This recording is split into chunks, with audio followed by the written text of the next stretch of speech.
Good morning, everyone. Thank you for joining us on this rainy morning. We have Dave in Osaka with us, and we first wanted to introduce our kitties because Dave adopted one of our rescue kitties from our deck. And this is Garrett, and he's escaping. But I have a photo. Let's show. Good morning, Dave. Thanks for joining. Good morning. Good morning. I'm setting up here and I'm trying to get the cat to. Oh, here he is. I got him. Oh, you got him? Here we go. Hey, Oh. there's Bo. Hello, Bo. I'm trying. Hello. You're mommy. Your first mommy. Bo. All right, let him go. He's gonna run away. He was the smallest. These are my two. I couldn't catch him. That's Lonnie and Garrett, and we called what you called Bo. We called him Fluffy because he was the fluffiest. Yeah, he got fluffy again. And this is a picture you sent me of Bo and his big brother now with Yeah. you, right? Yeah, that's right. That's so cute. And he likes his little tower. I've got a picture of him here in his tower. He hides in the tower. Yeah. And that was so lovely that you could come and get Bo and adopt him, and he's part of your family now. So that was a nice way to introduce Dave. That's my connection with Dave, and of course I follow him on Periscope and YouTube, and you've got a great following, and you're doing so much to introduce authentic, real Japan. What is Japan actually like? Not the glossy travel brochure version, but you're showing what it's really like through your live streaming. So thank you so much for joining. Thank you. Thanks for inviting me. And for all the work that you do. Do you want to give a brief introduction of yourself or what you do? Okay. Well, I do live streaming. I've been doing it for the past 5 years on Twitter. Twitter has a separate app for live streaming called Periscope, and I started there in 2015, and I've been broadcasting mostly about Japan. But I also do travel, and when I travel elsewhere too, I show other cultures too. Thailand, Myanmar. I'm usually in Southeast Asia on my holidays, and also in the summer times I'll go back to Canada. And the last time I was in Greenland when I was in Canada. So. Yeah, we have some pictures of the icebergs that you showed. It looks like you've been on YouTube since 2014. Is that right? Yes, but I didn't really start uploading anything until after I was on Twitter. Mm-hmm. I was just mainly a viewer. Mm-hmm. And then after I had some content there and I was saving content, then I would upload it sometimes. So. Yeah, you have a great following. We should do it more live stream style. So whenever we have someone saying hi, we will add you to the screen today. Paula, thank you for joining. She says, hi, Dave. Hey, Cheryl. Hey, Paula. And hey, I'm watching on the other she's screen, commenting on the cat. He's beautiful. I think you're commenting on the cat. Maybe you're commenting on Dave. All right, let's start with the internet cafe because this is one of those authentic experiences in Japan. And recently it's been in the news because they closed internet cafes and they found that a lot of homeless people had been using it as like a temporary housing. So it put people on the streets. So internet cafes have a great function in Japanese society, kind of supporting the community. Do you want to introduce this video a little bit? I took this many years ago. Okay. Wow, this probably maybe 4 or 5 years ago. This was at the beginning when I was just exploring live streaming and I just wanted to film everything and I had no fear. Now I'm more reluctant to go anywhere like that. So I probably wouldn't do it again. But it was, I think it's a really interesting, unique part of Japanese culture, these internet cafes where people go, I guess, people live in close quarters here, maybe with their family too. So a lot of young people use that as their personal space to even like with their girlfriend, they'll rent the little cubicles, they'll hang out there overnight. It's also very cheap. You can stay overnight for about $10 or so. They have the overnight packages. So people use it for that. I think in this one you were introducing, they had showers. People they have a tanning bed, right? And tanning bed in it, and cubicles where they have computers and people sleep in there. Sometimes it's not really beds, but They're comfortable chairs, right?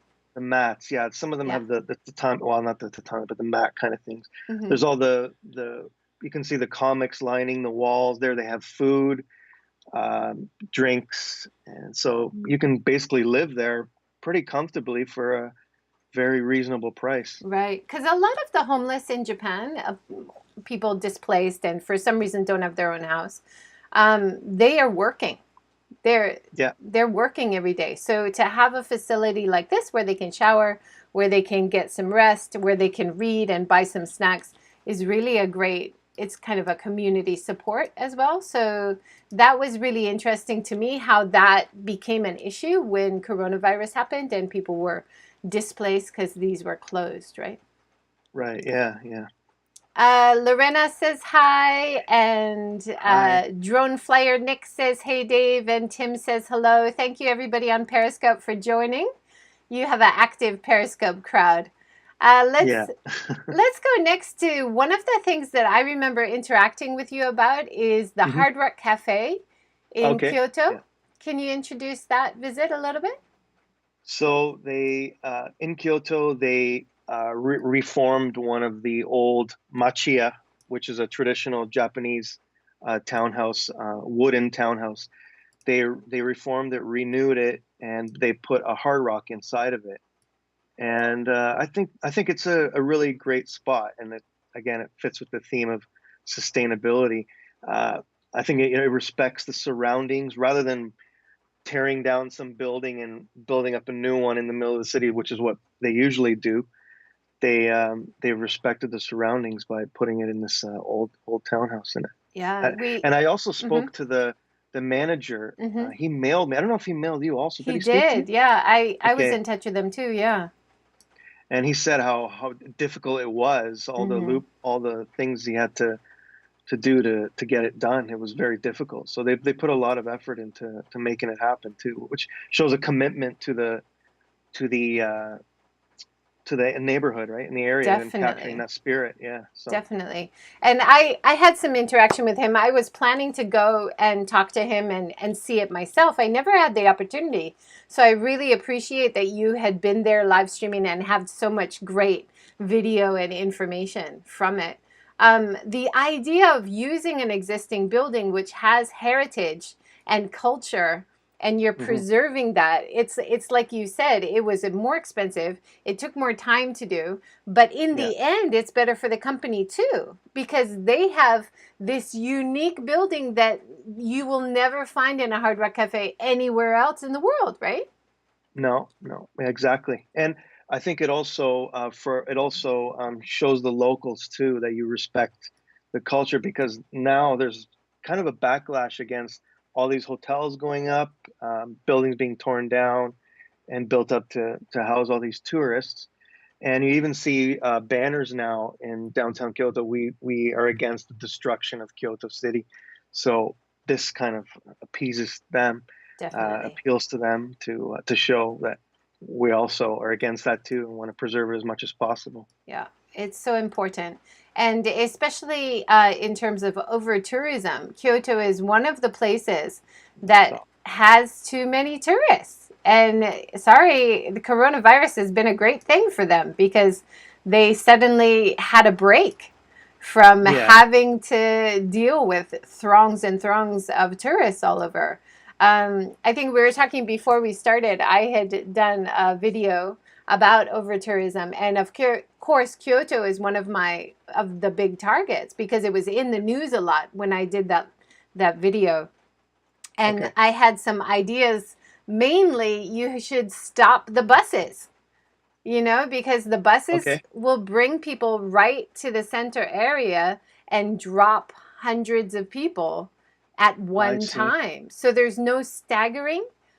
Okay, So that's one do you of mean city buses or tour buses? tour buses. Okay, So one of my ideas was you have to preserve the quality of life for local people. And that means you cannot clog the streets with tour buses. You cannot drop hundreds of people at one time in these old classic areas. And now because of coronavirus, we don't see tour buses. We're not seeing inbound tourism. And that's Kyoto good. has enough domestic tourism anyway. you know? Yeah. So it's kind of, it gives Kyoto a break. Maybe locals will stay Yes. longer because a lot of locals were moving out because Yeah. they were so upset by losing quality of life, right? Well, that's one thing I wanted to ask. This is not so much an interview, but a back and forth No, more. no, yeah, that's So, good. so you made a DJ has a great video about over tourism on YouTube, and I recommend people watch it. And one of the points you made was about how people move out and the tourists stay, and it's very different because the tourists don't really aren't there to develop the community. They're just about, enjoying and leaving, and it destroys it. So can you talk about that? Sure, Can you yeah. elaborate on that? No, no, for sure. I grew up in Hawaii, and Okay. so Hawaii is so dependent on tourism. And there's a big argument about this in Hawaii because Hawaii people pay taxes higher than any other state. The cost of food is more expensive. And I Okay. think Kyoto people are very similar. They're paying taxes for Yeah. garbage disposal, for water, for all the public services. And the Hmm. tourists are coming in and using all those services as part of That's tourism. right. Yeah. And so it makes it harder for locals to appreciate their tax dollars, so to speak, you know? And it seems really unfair. So a lot of locals, like you said, were moving out.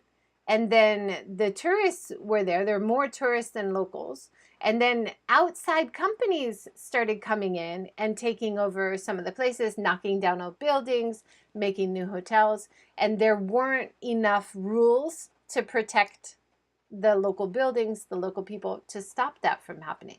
So, it needs to come from the top. The rules need to happen, but it Yeah. also needs to come from the bottom. And locals Okay. need to organize and say, listen, we need this support, you know?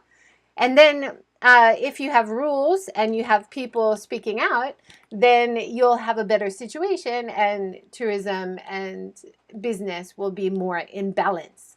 That's the whole I see. idea about sustainability, right? You want to balance people, planet, and profits. Profits Okay. important, but you got to have it in balance, right? Yeah, there's a major imbalance now, that's Yeah, for yeah. sure. Yeah. Let's look at another similar place. You went to the Kyoto Starbucks. Yes. Oh, that's right. Yeah, the same similar situation with the Hard Rock, and I think they even more. I mean, Hard Rock is a beautiful building, but they kept it looking old. The original, I don't know if it was the original wood, but it looks old, and then it blends with the other structures on that street in Ninenzaka, which is a huge tourist street there. So yeah, it was really beautiful. And in contrast to that, and behind it, there's a new Park Hyatt hotel, which is brand spanking new and really shiny.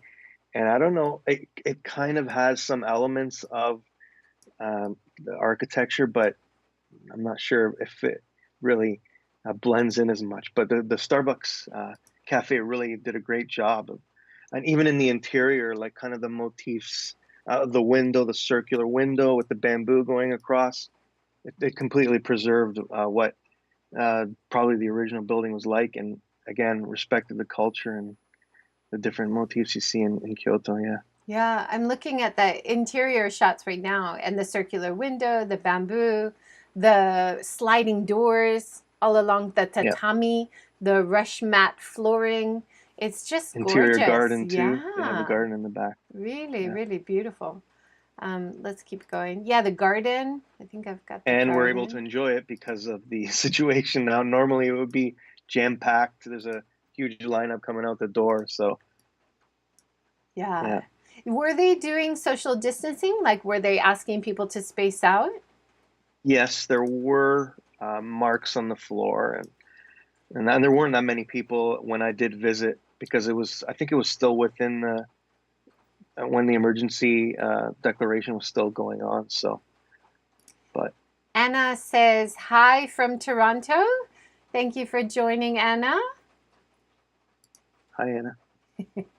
Yeah, so it's gorgeous inside and out. I mean, outside, it doesn't really look that different from any of the houses along that street. But No, yeah, it blends right in. but that's the idea, right? Yeah, right, Yeah, exactly. to have it blend in. I couldn't find my photos, but I visited a Starbucks in Kobe, which Oh yeah, that, was built in a historical building as well. yeah, And that's right. that gave me so much more respect for Starbucks. I think there's of course, a lot of problems with fair trade and, are Hmm. they taking care of the growers and are they charging too much for coffee? And there's a lot of negativity about a Yes. massive coffee company. But when I see them reusing these heritage buildings, I was like, yes, thank you, because it's so easy to just knock it down and make one of their generic buildings, right? Yeah, that was one of the first ones I'd ever seen that they preserved the building. Other than that, it was a pretty most of them are pretty standard Starbucks, but Yeah. yeah, it's a beautiful one, really nice one. Yeah, really nice. And the prices are the same, are they? Yeah, yeah. Just Uh, standard menu? Did they have anything different on the menu?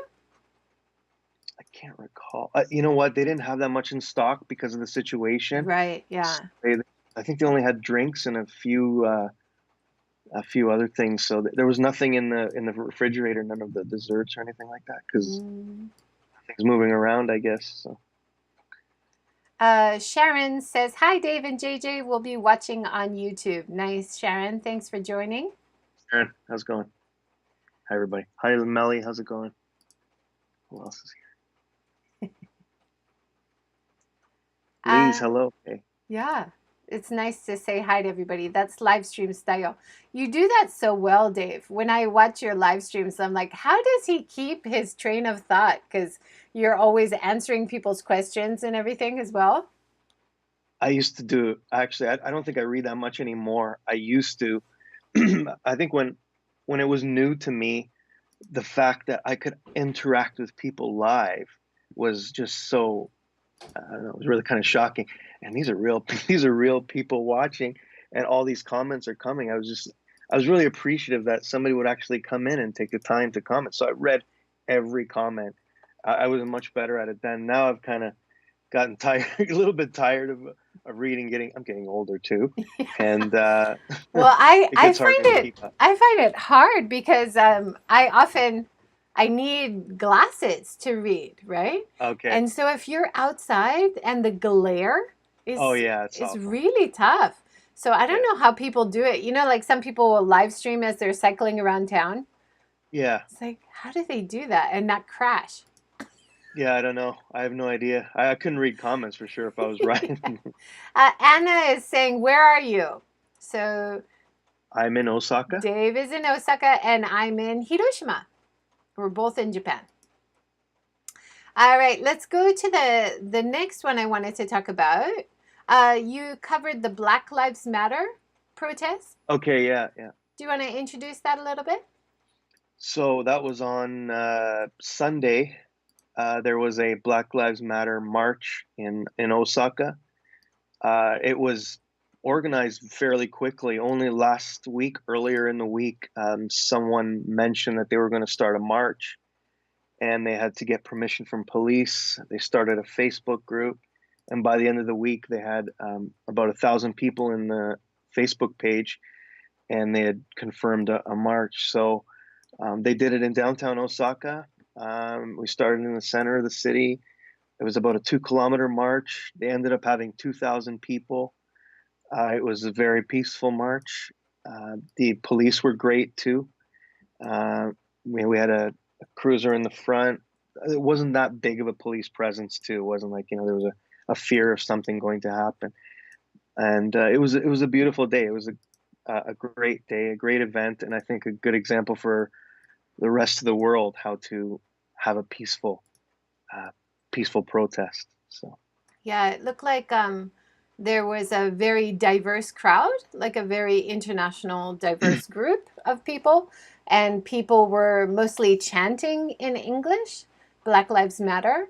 And yes, most of the signs I saw were in English and Japanese, but there yeah, were other signs in Spanish as well. I caught glimpses of. And they did, like you said, organized march through the city streets and protected by the police. And I wanted to mention how impressed I am when I see a lot of protests in Japan.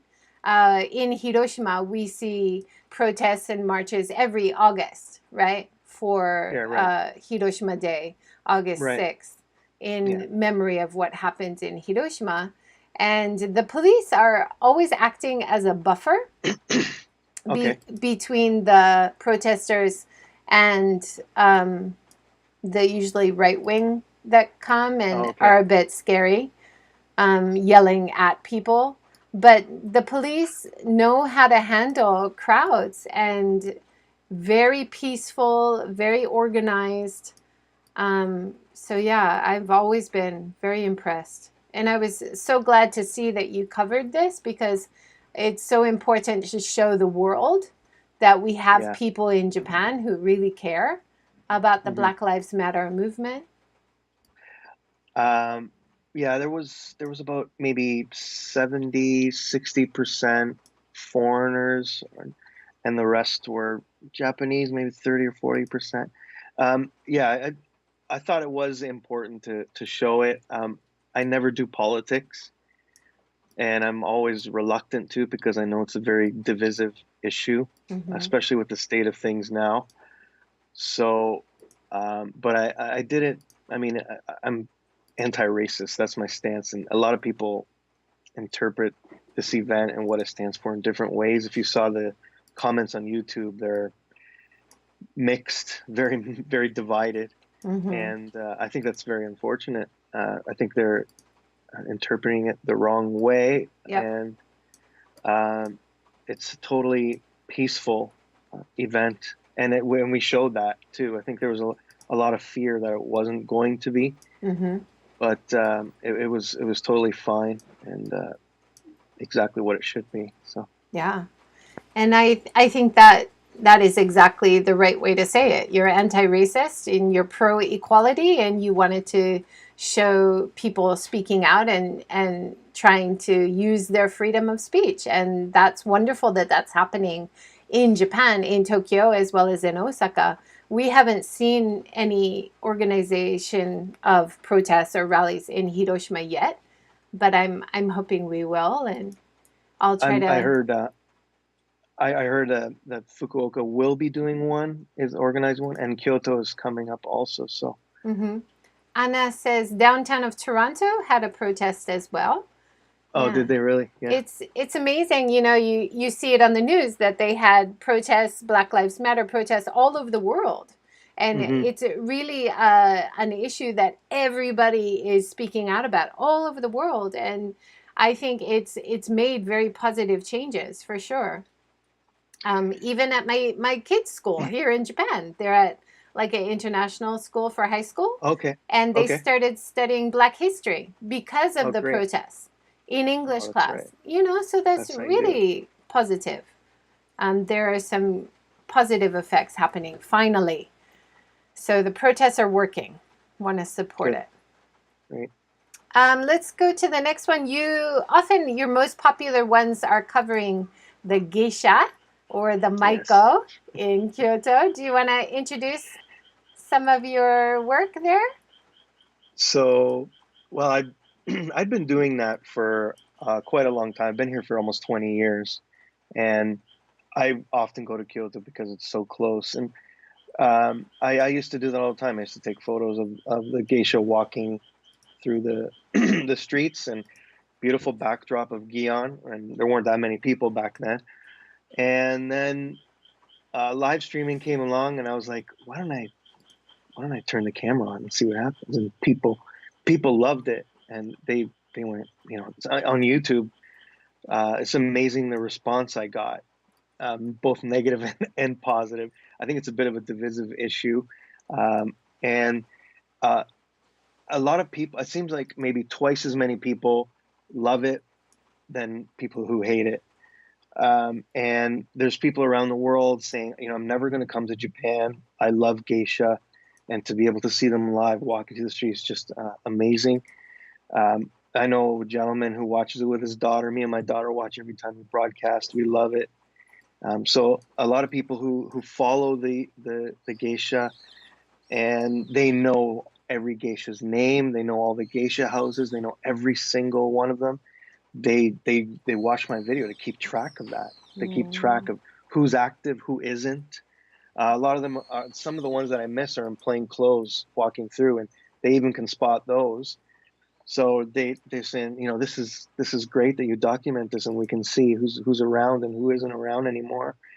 And so yeah, I kept on going, and despite a lot of negative comments, also like I was invading their privacy, um, getting in their way. Although I wasn't trying to do that. I would often document people getting in their way.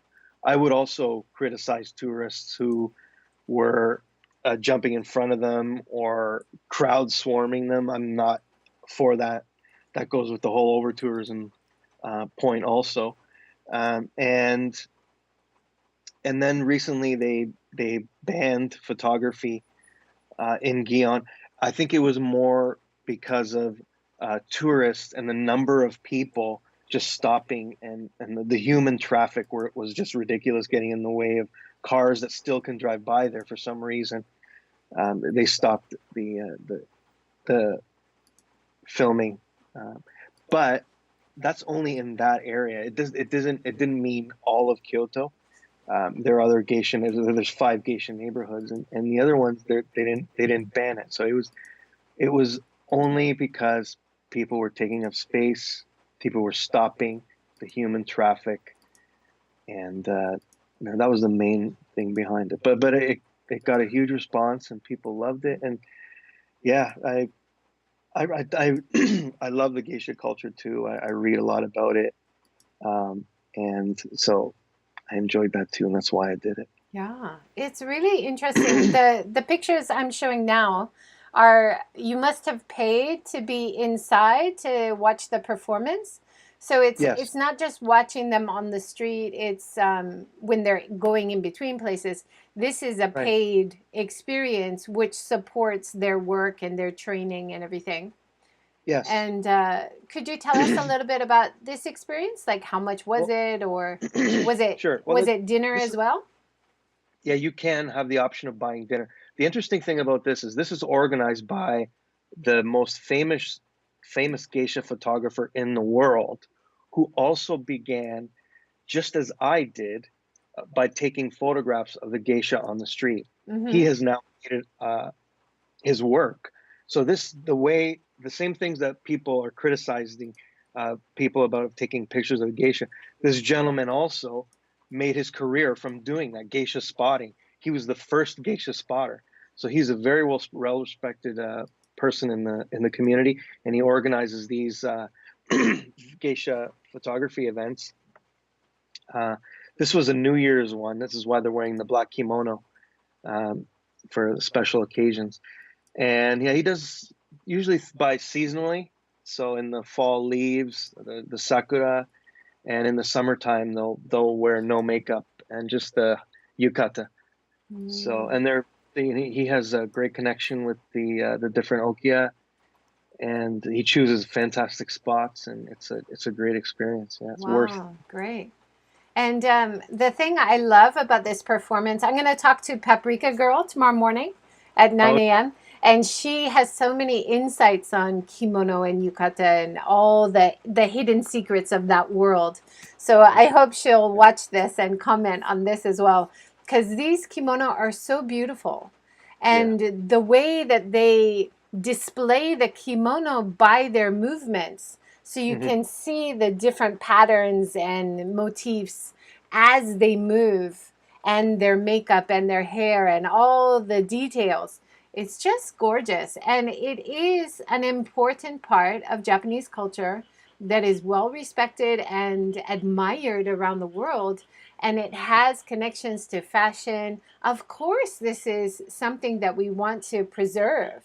So yeah, it's so wonderful that you were able to capture this and share it with the world. And it's not only part of tourism, it's part of branding for Japan as a yes, destination or as a trade partner. I mean, it has much bigger impact than just one show in Kyoto if you visit, right? It's much bigger than yes. that.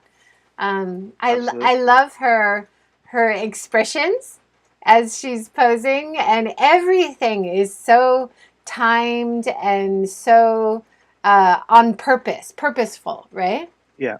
But yet I was surprised at how their movements are unique. I expected, I've never seen one before, so I expected that their movements would be synchronized. But their Okay. movements were all unique. At the very beginning, very end was synchronized, but in the middle, it was like they were freestyling. Yeah.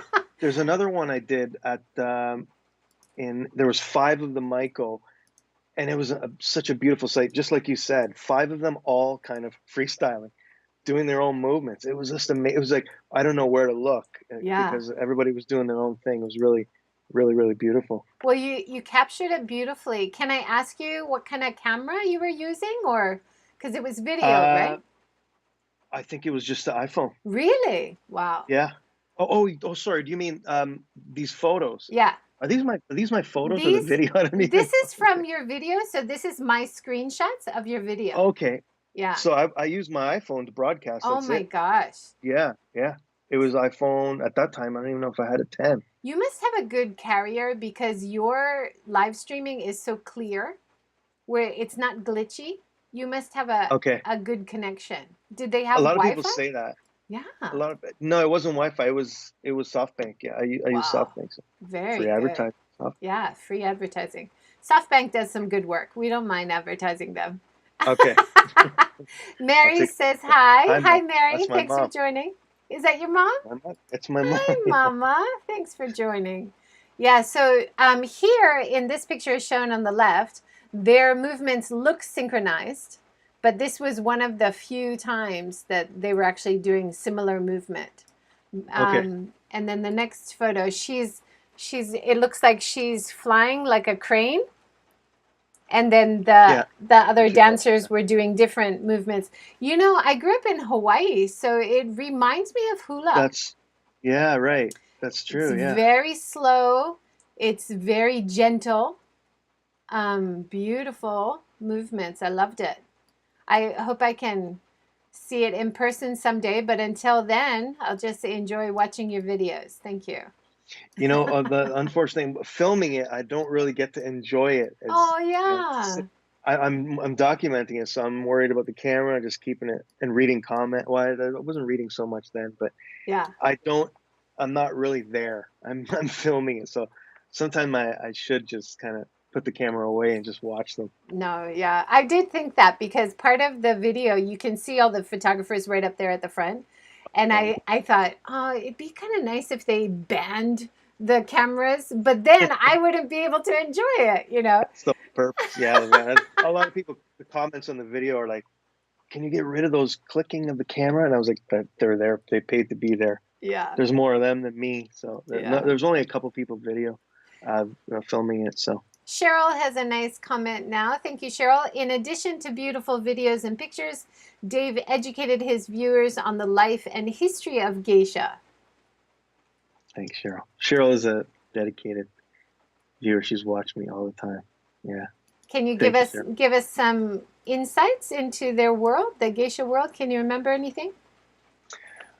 What was the name? There was, um, it started in on the riverbank. There was I can't remember her name. No, that's terrible. I don't remember her name. She would perform on there was one the first person who performed on a riverbank, and she was because she was female. It was very unusual that what was she wearing? She was using a sword, and females were not allowed to hold a sword or something like in her act in her dance. And I think she also had a crucifix around her neck, and Catholicism was banned at the time. So she was trying to attract as many people to watch her, and I think it evolved from there. She was the first. Well, it wasn't really a geisha, but it evolved from there. And I'm trying to think. Well, you kind of put me on the spot here, No, no, but sorry. Yeah. I yeah, just yeah, remember if you happen to remember. It's a really fascinating, interesting history of the geisha and the maiko, and a lot of it is a hidden world or a secret world. And so there hasn't been that much written about it because a lot of it is kept secret. That's part of the intrigue, right? Um, Yeah, another thing is there's the Osaka Jinja right in downtown Kyoto, and I guess when worshippers would come to Osaka Jinja, they would stay at the inns around the temple. There's a lot of inns developed there because worshippers would come from other parts of the country, and there's places that they would eat and have tea, and to entertain them, these these girls would dance with them, and then that is where it evolved from that also. and I'm really interested in performing arts in Japan. Of course, most people are. So to see that all the cast, so to speak, all the actors are female, and the musicians are female. You know, like Kagura, all the cast are male, and the Yeah, musicians are usually male. Or No Theater, all male. Or, you know, so many different kinds of performing arts, which are mostly male. male, So right? this might be one of the only performing arts that you'll see traditional Japan, and it's all female. Yeah, right. So in that way, you know, whether you agree with them being taken advantage of, or you know, there's lots of negativity in the history and in practice now even, but Hmm. there is that positive element of they are in control of this genre of Yeah, entertainment, right? So absolutely. Yeah, I think actually, in even in the beginning of the history of the geisha performance, some of them were male. There were males in it. Yeah, mm, but now it's all female. Absolutely all female. yeah, beautiful. Let's go to one of the beautiful parks that you covered on your YouTube. Let me see if I can Okay. get. First, the Nagoro dolls. Oh yeah, that was that was great. Just a couple photos from that trip. You want to introduce that visit? So there's a village. I think it's quite famous now. It's been in CNN, New York Times, on TV in Tokushima, which is a prefecture on Kochi Island, a little island off of Honshu, and in the Shikoku. mountains of Shikoku Island. Shikoku. Sorry, That's all right. in Tokushima Prefecture, way up in the mountains, is this Nagoro village, and there was recently in Japan because of uh, people are moving to cities and the population is getting older. Towns like this in the mountains, the population is going down very quickly, and it's dying off. So this lady decided to repopulate the village with dolls. So she made these scarecrow dolls and placed them throughout the city, throughout the town. Even placed them in the school. There's a small elementary school that closed down. She she put them there in the classroom. You can see in that picture there, and it's become a pretty popular tourist spot. It's hard to get to, but Mm. it's definitely worth it making the trip there. It's a beautiful, beautiful space. Yeah, we have. She's a very friendly lady too. That's awesome. And I like that you were in the tea house having some mochi and talking to That was her locals. house. That Oh, was her that's house. her house. That was her house. Yeah. There's nothing there. There's no stores, nothing. There used to be. There's some like it's kind of like a ghost town walking through it. But yeah, those are. She just invited me in. I was like, I have no food. I'm stuck here until 4:30 because that's the last The bus. last bus, Yeah, yeah. there's only two, or so I was like, I have no food. She's like, oh, well, come on, come in. I Oh, wasn't begging to or anything. She just said, here, have this. I was like, that's okay, lovely.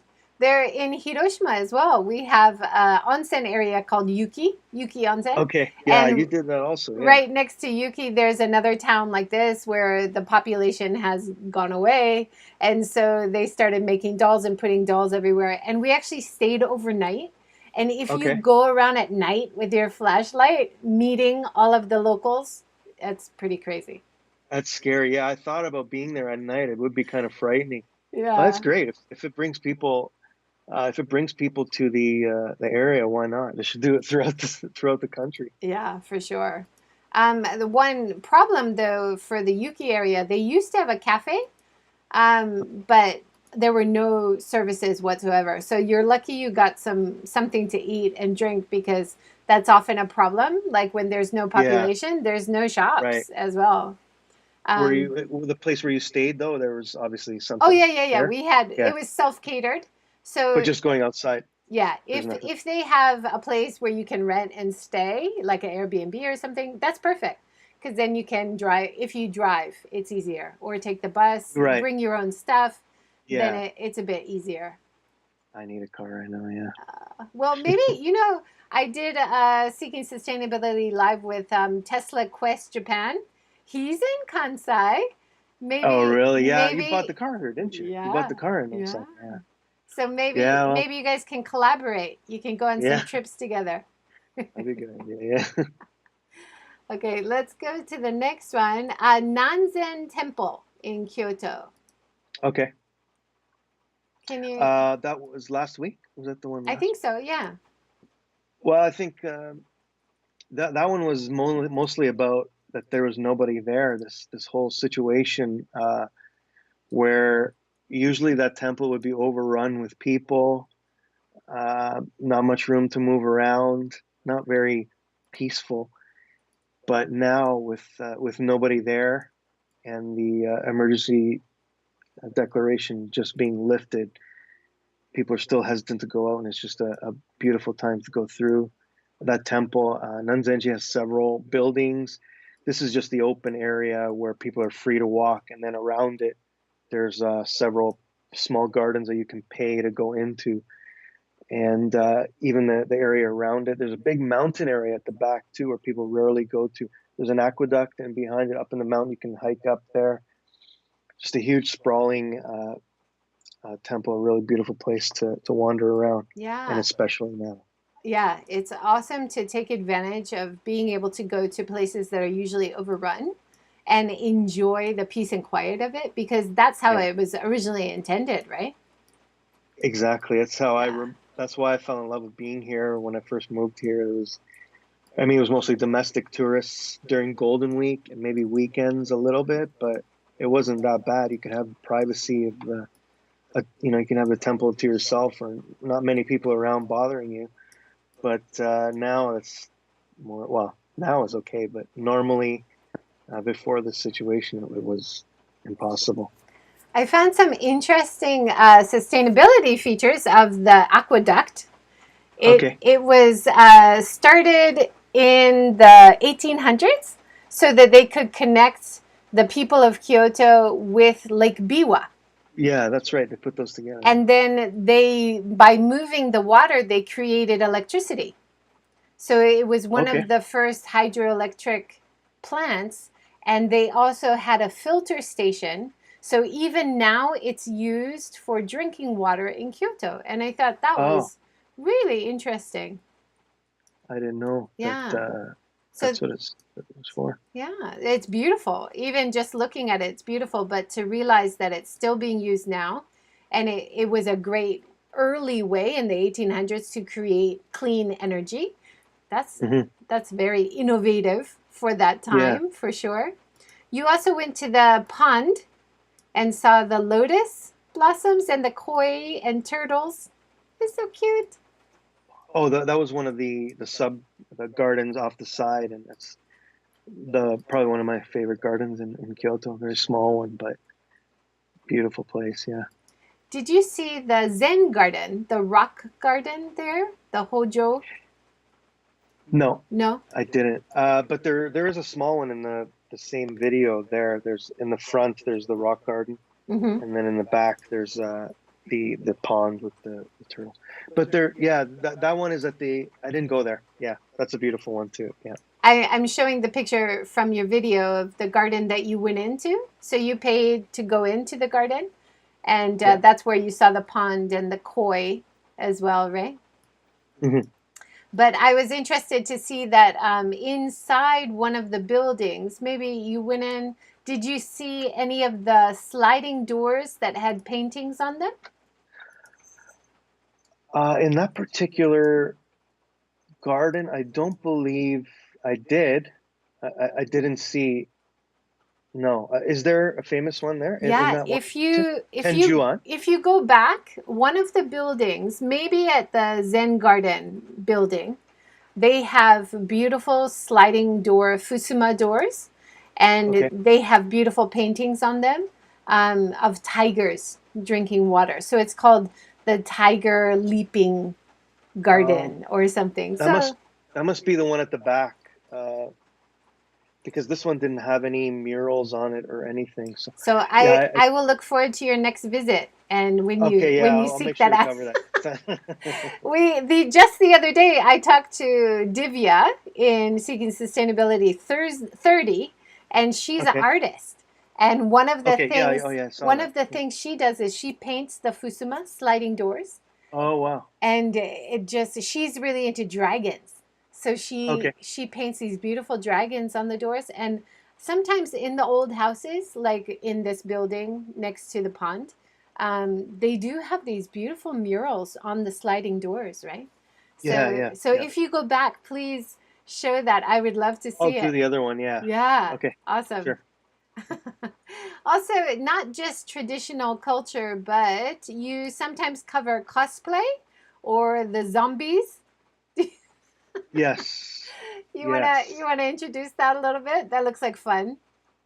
So I've done some cosplay events. I did one in the Tokyo game show.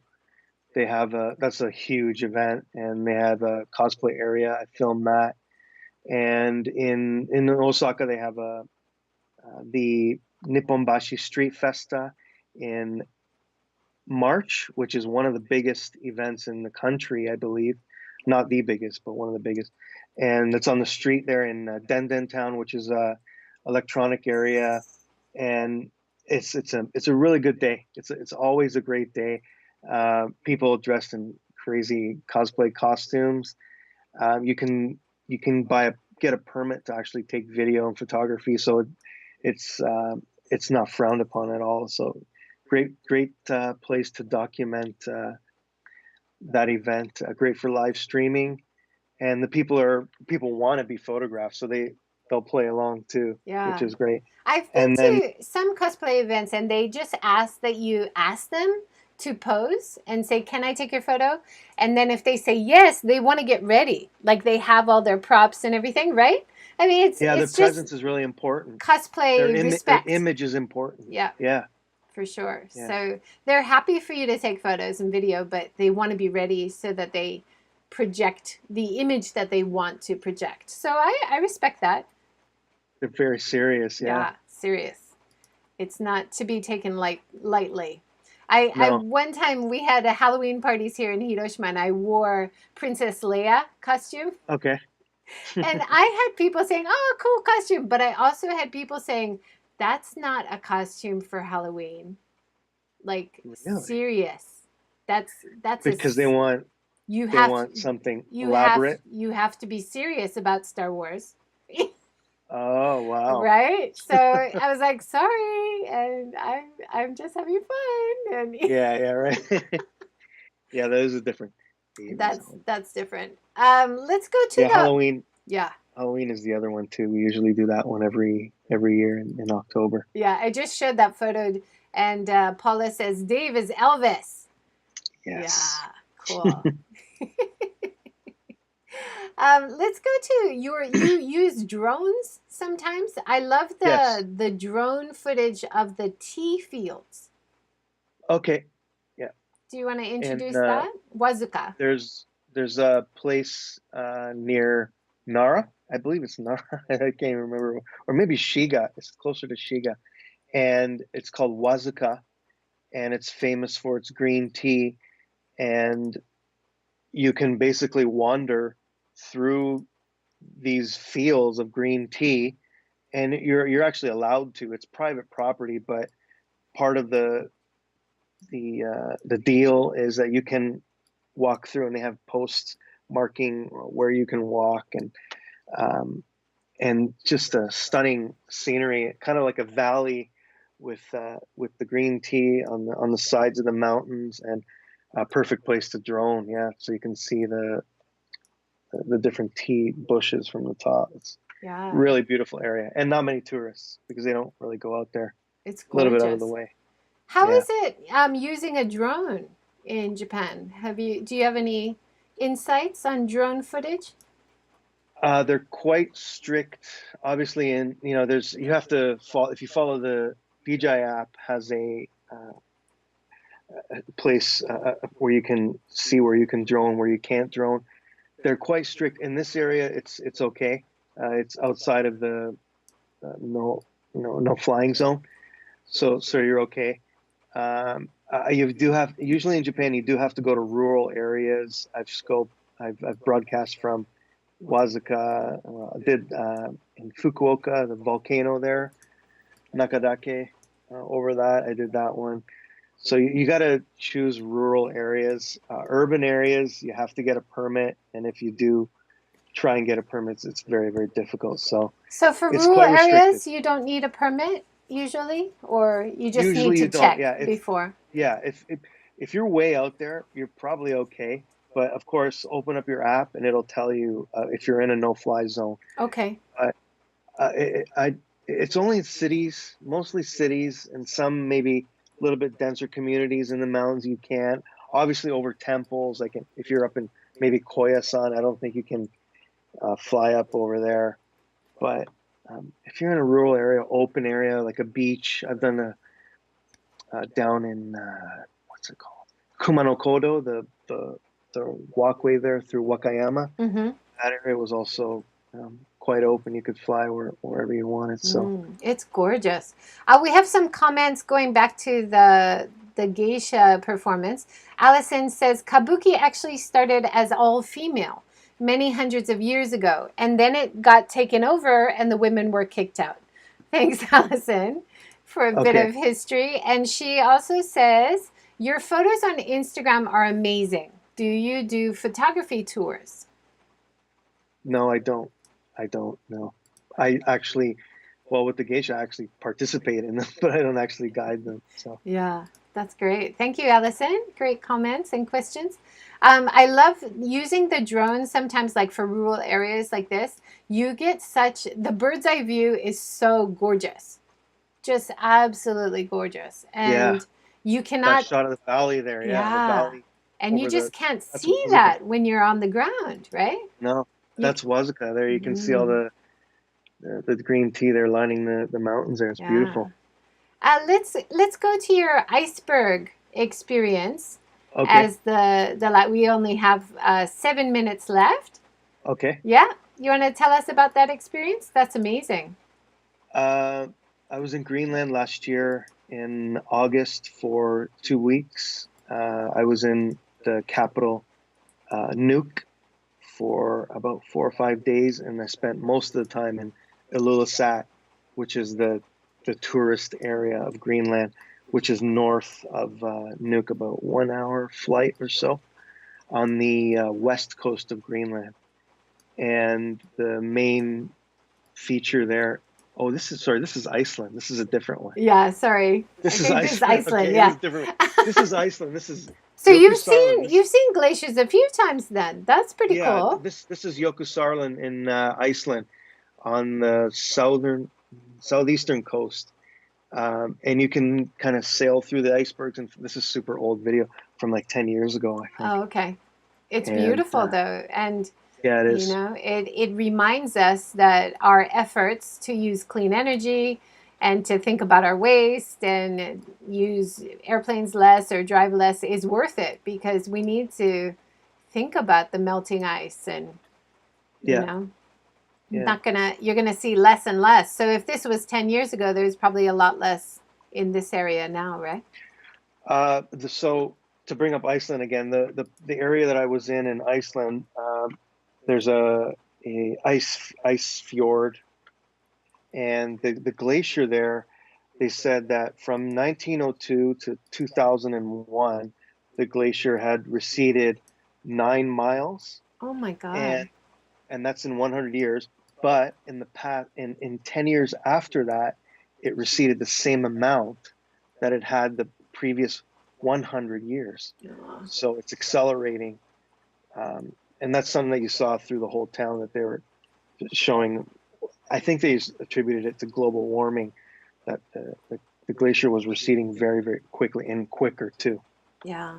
When you were up there, did you like see any information or people like scientists trying to study it or people trying to find ways to slow the warming of the ice? I So, I didn't meet anybody personally, but in where I was staying, or if you went into any tourist information area, that's what they would show, that kind of information. And any tours I went on, they would mention things about global warming and what we were seeing and how it was a reflection of that.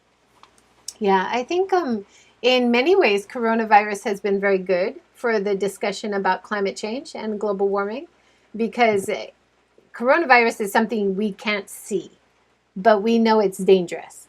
And in very Yeah, similar climate change, something we can't really see. It's kind of we're getting hints of things, right? But I think yeah, in terms of seeing the icebergs and seeing them melt, that's something we can see very clearly. So thank you so much for documenting that. I think that's so important to spread that information around the world. It's not yeah. And I Japan, think, but I'm so glad you know showed that. yeah, no problem. Yeah, I think too with the even with coronavirus, we're also learning how having a sense of urgency globally and working together to make the situation better is something we've never had before.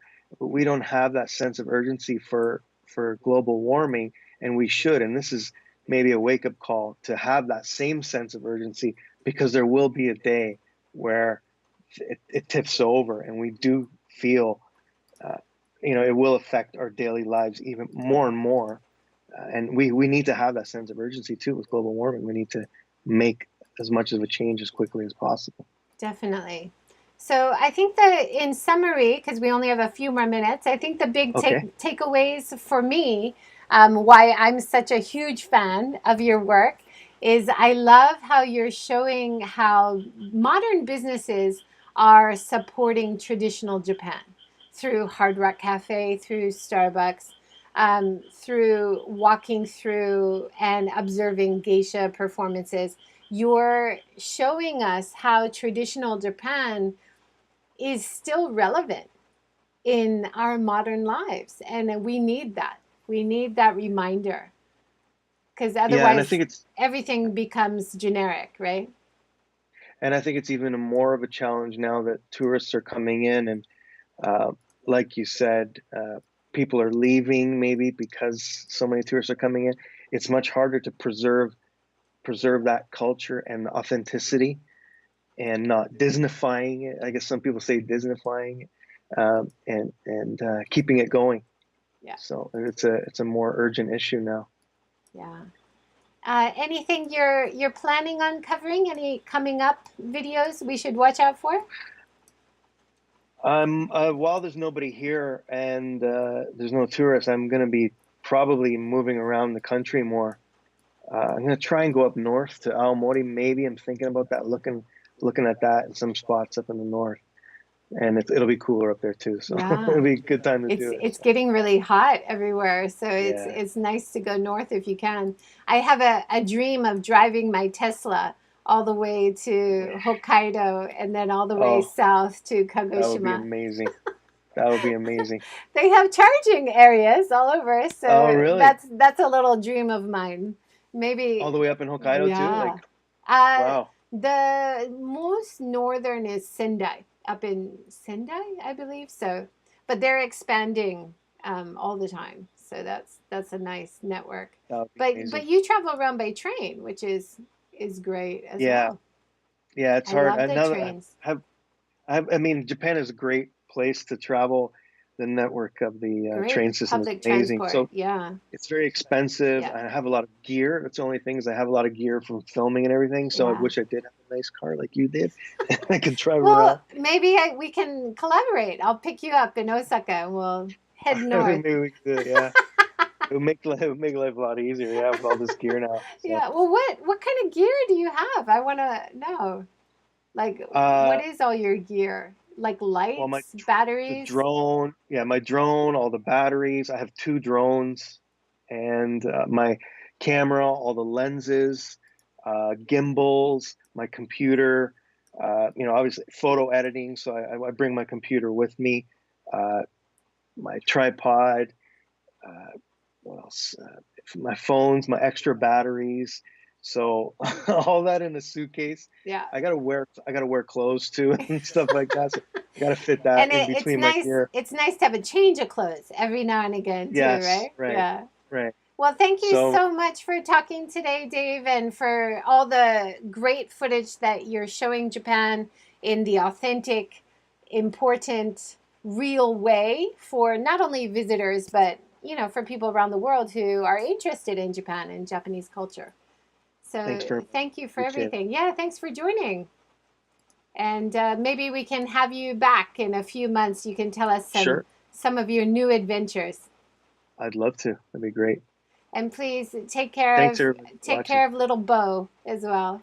Sleeping right now in the tower, so he's fine. Yeah, that's awesome. Thank you everybody for joining. Thank you for all your questions and comments, especially from Periscope. We had a really great group from Periscope. Thank you guys. Thank you, Barb. My mom was watching, Oh, thanks, and Mom.